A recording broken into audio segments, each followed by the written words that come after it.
Nung May 11, nung May 11, biglang lumitaw si Bato. Ha? Alam nyo yung araw na yon, nung May 11 mga kabunyog, yung araw na yon, May 11, yan din yung araw na nailusot na sa Kamara yung impeachment ni Sara. May 11 din yun eh. May 11 yun. At habang nagbubutuhan sa Kamara para sa impeachment ni Sara, biglang lumitaw si Bato de la Rosa sa Senado. Nagkaroon ng pagpapalit ng liderato ng Senado. Kaya ang nangyari nun mga kabunyog, mga kababayan, bigla ngayong tuwang-tuwa yung mga DDS. Biglang tuwang-tuwa ngayon yung mga DDS. Kasi kahit na-impeach na si Sara sa Kamara, ang Senado naman hawak na ng mga pro-Sara. Tuwang-tuwa sila. Parang nagsisigawan sila sa tuwa. Naghihiyawan. Kaya ang ginawa nila noon, siyempre ang naging Senate President na si Cayetano, tapos ang mga leader na nila sa Senado, si Marcoleta. Kaya na sila noon, kumbaga kumpiyansa na sila na mapoprotektahan na si Sara. Kahit gaanong deny ng kampo ni Sara na hindi naman daw konektado sa impeachment ni Sara. Yung pag-agaw daw ng kapangyarihan ng Senado nila Cayetano at Marcoleta, wala daw connection yon sa impeachment ni Sara, hindi daw yun dahil doon. Yun ang sinasabi ni Cayetano. Pero sino namang maniniwala? Tapos nagyabang sila Cayetano, Nagyabang. Sabi ni Cayetano, para ipakita sa inyo na hindi namin pipigilan ng impeachment, bigla nag-convene bilang impeachment court. Tapos in-schedule na nila na ang trial magsisimula July 6.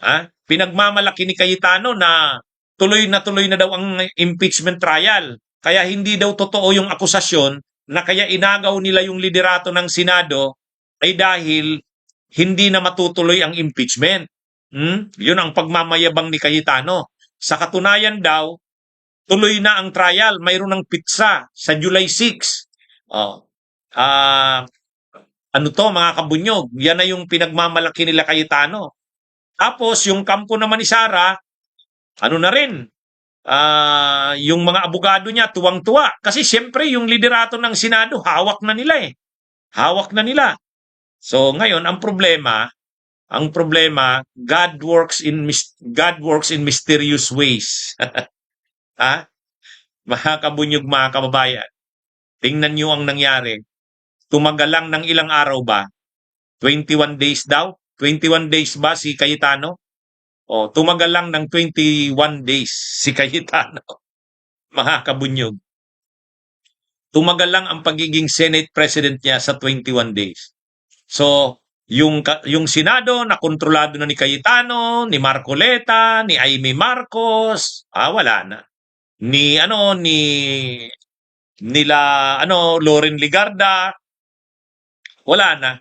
So natapos na ang control nila Cayetano ng Senado. So ang may hawak na ngayon ay sila Gatchalian, sila Soto, Lacson, Risa Hontiveros, Tulfo.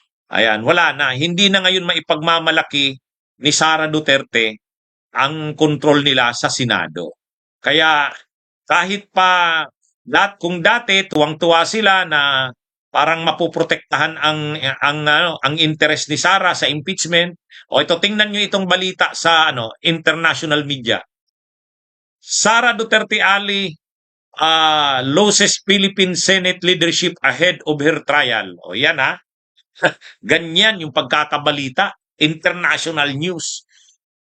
Ang kaalyado daw ni Sara Duterte na wala yung control o pamumuno sa Senado habang nalalapit ang kanyang trial. Sara Duterte Ali loses Philippine Senate leadership ahead of her trial. Yan. Kaya sa totoo lang mga kabunyog, problemado ngayon si Sara niya. Problemado yan.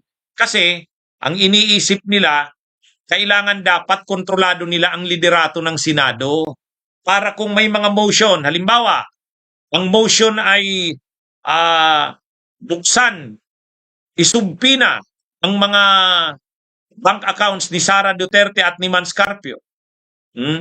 O di syempre, kung kanila yung liderato ng Senado, sila yung may control ng mayorya ng Senado, maano nila yan, mahahadlangan nila yan. Mahahadlangan nila yan. Kasi ayaw talaga nilang lumabas yung mga damaging na mga ebidensya laban kay Sara. Tulad ng bank accounts na yan. Pipilitin talaga nila yan na harangan. Yung hindi nabuksan na mga records nila sa BIR, yung nasa box. Tapos yung mga marami pang isusumpi na diyan.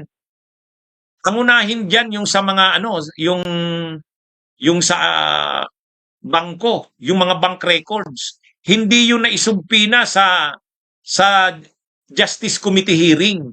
Doon yan isusumpi na sa trial. Pero siyempre, kung ang mga ang presiding officer ay si Cayetano, karamihan ng magiging mga desisyon ni Cayetano, pabor yan kay Sara Duterte. Sigurado yan. Kapag nagbutuhan sa mga motions, papaboran nila si Sara Duterte. Yan sana yung plano nila. Ngayon, nawala na yan.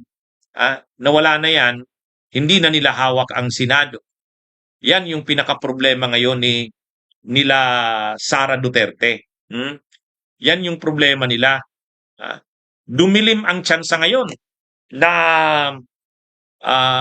ma-acquit si Sara. Kasi dati nakakasigurado na sila eh.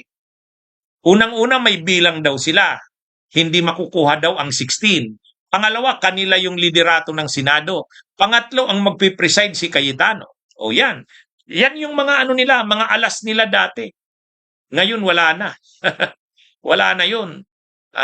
Kaya na ngayon, kapag magdi-decide kung bubuksan ba ang ganitong isusubpi na ba ang ebidensyang ito or testigong ito, na yon. At least ang magpe-preside na, hindi kakampi ni Sara. At saka ang mayorya ngayon ng Senado, hindi na hawak nila Sara Duterte. Kaya mga kabunyog, mga kababayan, yan yung isang development ngayon. Malaki ang epekto ng pagpapalit ng liderato ng Senado sa impeachment ni Sara Duterte. Dati sana, kaya pinili talaga nilang mapalitan kaya pinalabas si Bato de la Rosa Nagsakripisyo si Bato. Pinilit nilang mapalabas si Bato. Ang nakakumbinsi dun kay Bato, lumabas ka na Bato. Kasi papalitan ang liderato kasi impeachment na ni Sara. Dapat hawak natin ang yun yung pangkumbinsi kay Bato So nakumbinsi naman si Bato. Kaya lang, ang problema, mga kabunyog, mga kababayan, natanggal na rin si Cayetano. So yung pinagmamalaki nila na kontrolado na nila ang Senado, wala na uli sa kanila. Wala na uli sa kanila. Sino man ang mag-preside sa Senado, karamihan ng mga senador ngayon hindi nakakampi ni Sara. Ang problema na lang yung 16 na boto. Pero yung tungkol sa mayorya ng senador, karamihan dyan hindi nahawak ni Sara ngayon. Sa ngayon, mga kabunyog, mga kababayan. So, kung dati nakakasigurado sila na maa-acquit si Sara, ngayon medyo dumilim yung posibilidad.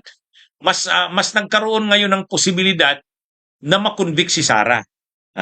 Dahil makakabuelo na ang paglalabas ng ebidensya Dati kasi pipigilin nila ang paglabas ng mga ebidensya at testigo. Yun ang plano nilang gawin. Kaya nga inagaw nila yung liderato ng Senado. Ginawa nila si Cayetano na Senate President. Kasi kung si Cayetano ang magpipreside, pabor sa kanila yon. Kapag may mga motion ang prosecution, isubpi na ang ganito, isubpi na yung ganyan, ang magiging desisyon niya ni Cayetano, hindi pabor sa prosecution, pabor kay Sara yon. Pag pinagbutuhan naman ng mga senador dahil sila yung mayorya, pabor kay Sara yon. Ay ngayon, hindi na. Hindi na sila ang mayorya ng Senado ngayon, Bunyog, bunyog, halikan na kasama ka. Bunyog, kapag buklod ay may pag-asa. Luzon, Visayas, Mindanao, isa ang pananaw. Sa bagong Pilipinas ang bunyog isisagawa. sumisigaw. Bunyog